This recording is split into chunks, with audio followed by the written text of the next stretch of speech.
Welcome to the NCIA's Voice of Cannabis. Join hosts Aaron Smith and Jimmy Young as they dive into the pulse of the cannabis industry, featuring weekly guests who break down big topics like standardization, evolving regulations, and exclusive member spotlights. Get informed, get inspired. And now, here are your hosts, Aaron and Jimmy. Hi, everyone. Welcome to episode 2 of the NCIA's Voice of Cannabis podcast. I am PCM TV founder Jimmy Young, and I am the host in the chair, but I am so happy to welcome in my co-host, Aaron Smith. Aaron Smith, CEO of NCIA. Great to be here with you as always. Yeah, and introduce Gillian too, because at this point, we're all friends.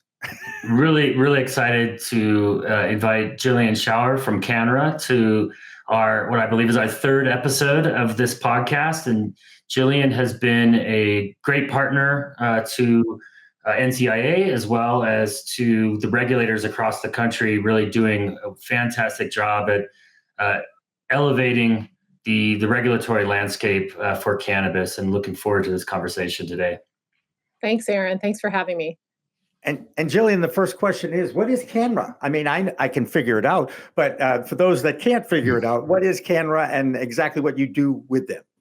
Yeah, so CANNRA is a nonpartisan nonprofit association of governments who are involved in implementing regulations. We're not just convening on cannabis, we're also convening on cannabinoids and hemp as well. We have governments from 46 states, 3 territories, and 4 other countries in our membership. We have the Canadian government, the government of the Netherlands, the government of Malta, and the government of Albania. We're not an advocacy group. We're not lobbying. We're not focused on promoting a particular policy. We're really focused on education, on bringing governments together to learn from each other, as this is a new industry and a new space. Even 10 years in, there's a lot to learn on the adult use side in particular. And so we're an educational resource, if you will. I think regulators have a very challenging job, especially in the United States, where we don't have federal agencies engaged in the same traditional ways that they might be engaged in other industries. And so CANNRA really was born out of regulators coming together from a couple of the early states who said, we've got to be sharing lessons learned with each other. We've got to be sharing resources and education as we can, because we don't have these federal agencies involved. Regulators have a really tough job. They are implementers. They have to work within a framework of statutes. Statutes are very different across states, so none of our members are the same, and our goal is not to tell them what to do. Our goal is to share within that laboratory of learning what's working, what's not working, troubleshooting challenges, et cetera. And I guess a follow-up question is, if you're starting a new state with adult use and you've got a blank slate for regulations, that has to be one of the biggest challenges, I would think, for regulators. For sure. And I always joke, we're a very small staff at CANNRA. For a number of years, it was just me. I've got 2 amazing consultant contractors that work with me now. We rely a lot on our members to do a lot of the convening and sharing and work that we do. But we get a lot of our members as policies change, and they find us from other government officials that they're engaged with. And, their state may call and say, we heard XYZ state is a member. And so we don't do member recruitment, really. We hear from states as they need us, and we're really committed to trying to help states, even if they're outside of our membership. And that's true now with our international presence for international governments as well. So we have had an increasing number of international governments reach out and say, we want to learn from the landscape in the US or Canada. Can you help us connect with the right people? Can you share some insights from a national perspective on how this or that aspect of regulation works? So we see that very much as our role in this space. Go ahead, Aaron. And I think it's just really fantastic that what you're doing to help educate regulators on best practices across the country, because like you said, with the absence of federal standards, there's really no consistency.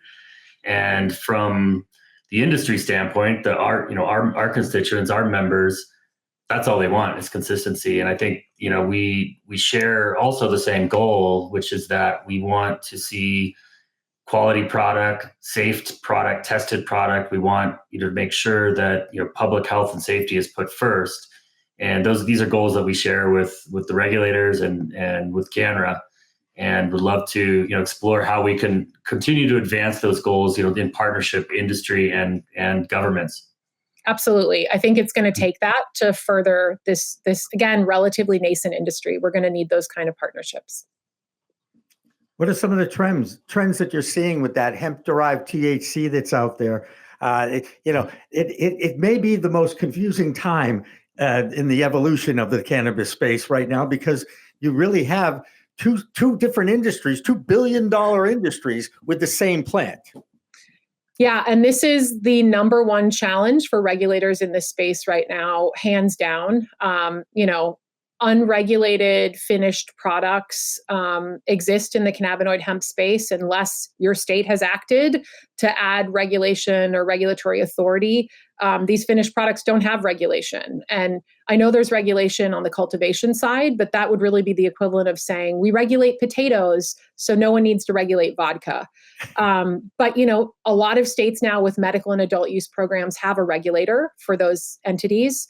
And I think there's a lot of consumer confusion, and people who are consuming cannabinoids, maybe they accidentally overconsume or they have an adverse effect. They're often reaching out to their regulator because that's who they associate with cannabis or cannabinoids in their state. And the regulators often don't have authority to do anything about it. So that can be very challenging.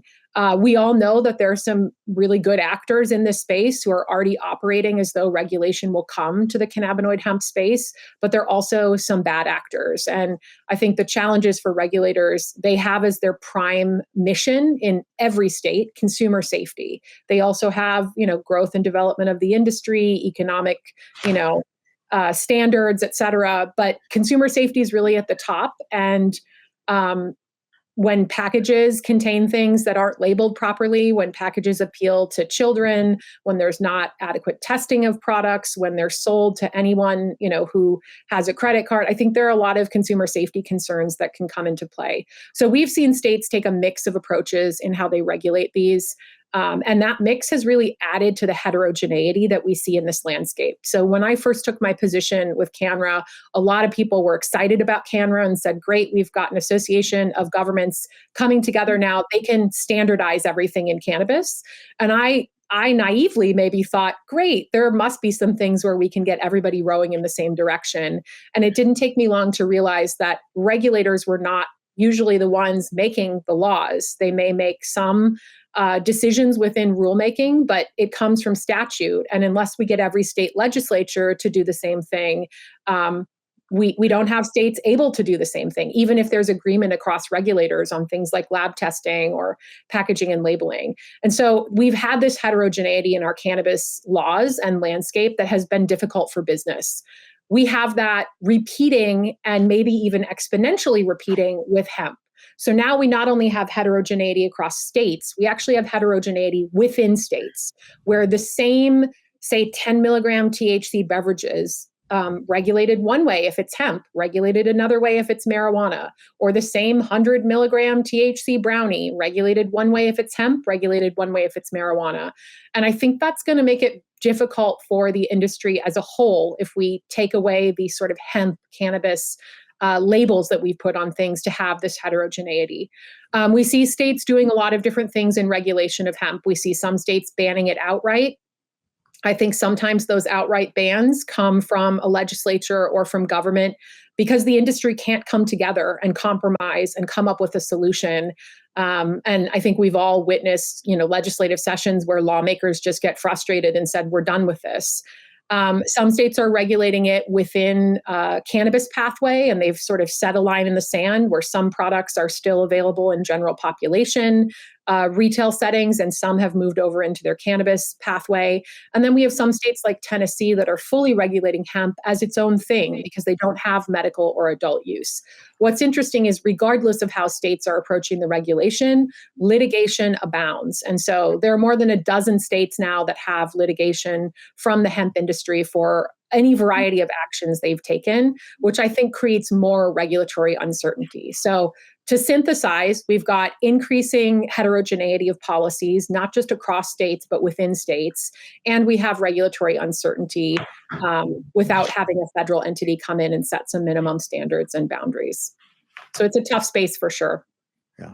Aaron, go ahead. I know you've got it's important to understand that this is a kind of a farcical situation that we find ourselves in, where hemp and marijuana are being treated differently when these are the same cannabinoids. And the reason that happened is the Farm Bill, of course, said that hemp, anything under 0.03% THC, is now legal. And anything above that continues to be illegal and under prohibition and subject to the Controlled Substances Act. So, I think that and Gillian, you're absolutely right that the industry hasn't come together. This is probably the most factious issue in the industry right now is how to deal with hemp cannabinoids, because state licensed operators don't want to be competing with underground, well, not underground even, but an unregulated market, and nobody should. But what we need to see is parity. And we're a cannabinoid industry. We're not a cannabis, marijuana, or hemp industry. We're a cannabinoid industry. Cannabinoids should be regulated according to their use and their effect on the body, and that shouldn't matter where they're derived from. So, NCIA really works to try to find the sweet spot for federal regulation, and we've advocated for a bill in the last congressional session that would regulate hemp-derived cannabinoids, create testing, age gating, labeling, all of those things. It's an uphill battle. We're going to continue to work for that in this Congress as well, and push against prohibition. I want to put that out there, and it's not everybody agrees with this, but we should not be moving in the direction of prohibition for these products. I have certainly everything to say, everything but what you said. You can follow up with that, Aaron. But Gillian, I want to come back to you because I want you to, there's frustration built into this now. It really is. I mean, we're learning by doing. The Farm Bill happened in 2018. It was supposed to be an FDA kind of a job responsibility to create some kind of regulations, and they've done nothing for 7 years now. And I know that's not really where you are, but how is the industry supposed to work with no rules and regulations when it comes to hemp, especially if you're not getting any guidance from the federal government? I think that's hard. And I think that's why we've seen states take so many different approaches to this. This is also, as we can all acknowledge, and I'm sure many of your listeners can acknowledge, a very technical issue. I mean, we are literally talking about, the chemical derivation of cannabinoids, and in legislatures where a lot of these laws are being made, I think, it gets really technically dense quickly. And that can be hard for lawmakers to understand, okay, we're supposed to draw milligram thresholds and, well, what is the effect of a milligram of THC? And are we just talking about THC? No, we've got THCA, and, it's an alphabet soup. And I think that hinders the ability for the kind of lawmaking we might usually see, where folks are able to get quickly up to speed on something. It's just hard to do on this topic. So, CANNRA is agnostic to how states handle this. We really do leave it up to states, and our goal is to try to bring them together to learn. But we have been vocal about a couple things, and one is the need for a federal regulator to be engaged for cannabinoid finished products, and ideally a federal regulator that can set some minimum standards for consumer safety and allow, states to go above and beyond that as they see fit to protect consumers in their state. That, we've got letters that basically state that that's what we think is needed to move things forward. Yeah.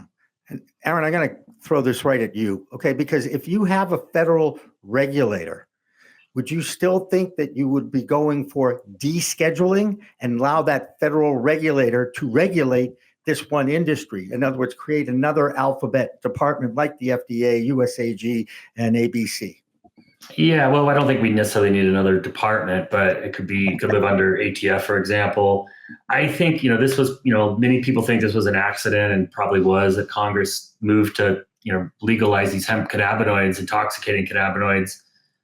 I think it's a happy accident. I think we use this as an opportunity to show how we can federally regulate cannabinoids, and probably going to be hemp-derived cannabinoids first because they're already legal. And then we could use that as the framework to say, well, okay, now we can apply that to all cannabinoid products, probably in that order, but maybe it could all happen at once.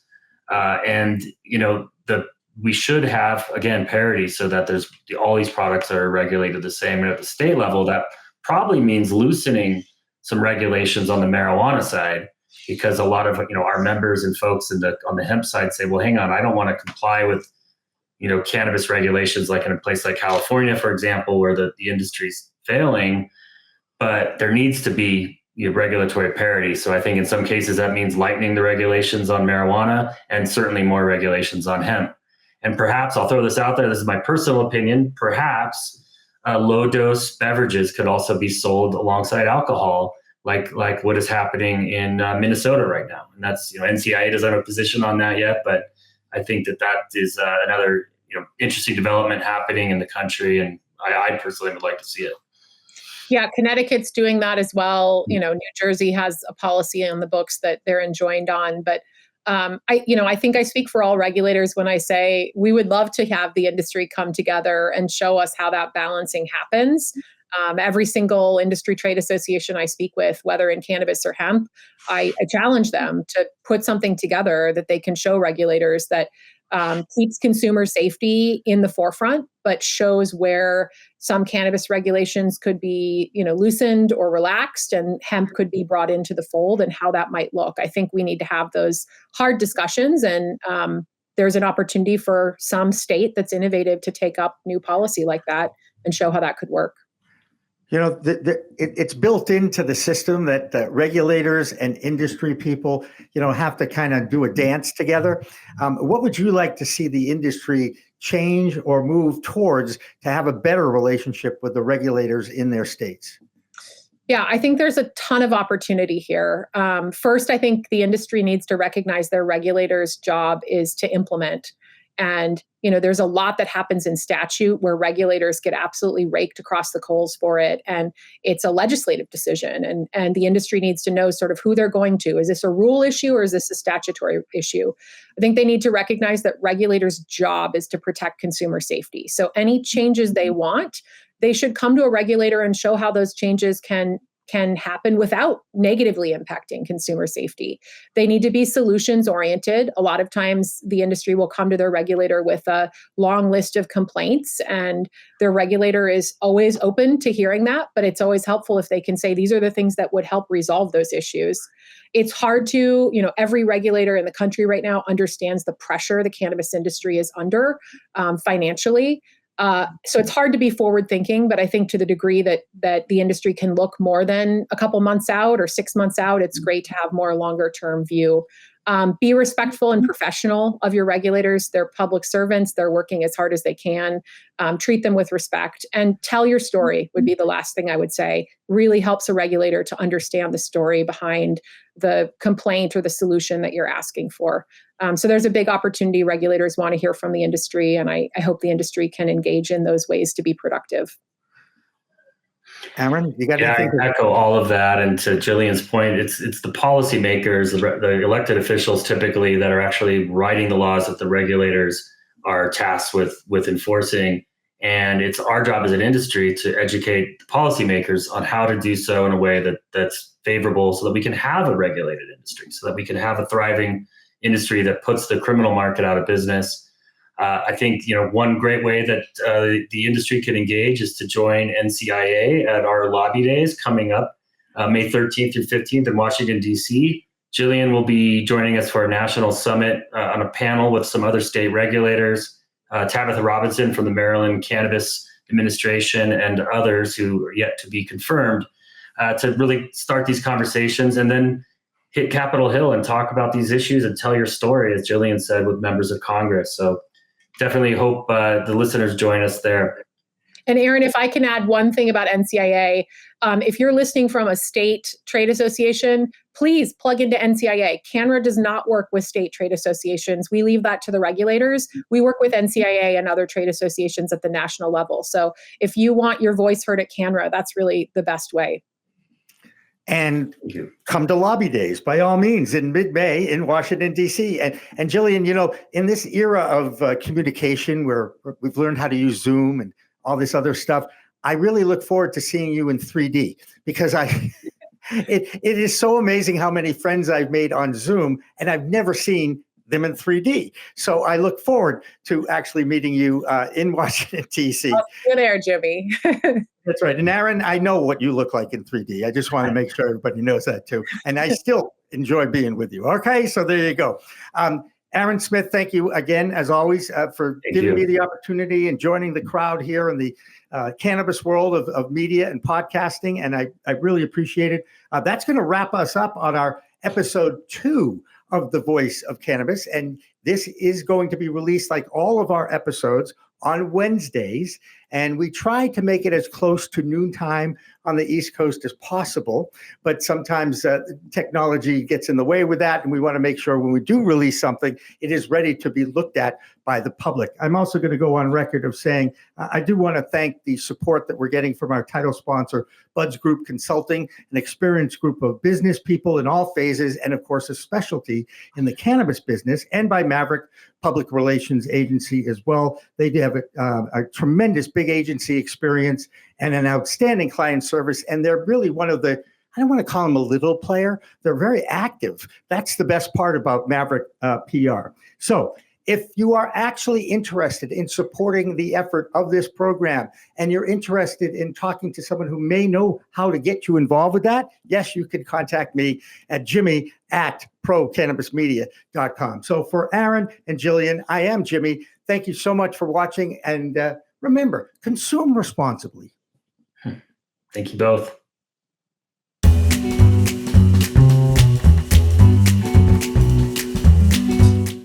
We focus solely on the cannabis space. The cannabis is not just another item that we've put on our website and said, oh, we're in cannabis. We do cannabis and cannabis only, and we focus on cannabis day in and day out. So with Buds Group, we're going to not only work with you and give you advice, we're going to help see your project through to completion. And you're going to find at the end of the day, it'll be a fraction of a cost of working with a larger firm, because our executives are focused just on cannabis and we run lean.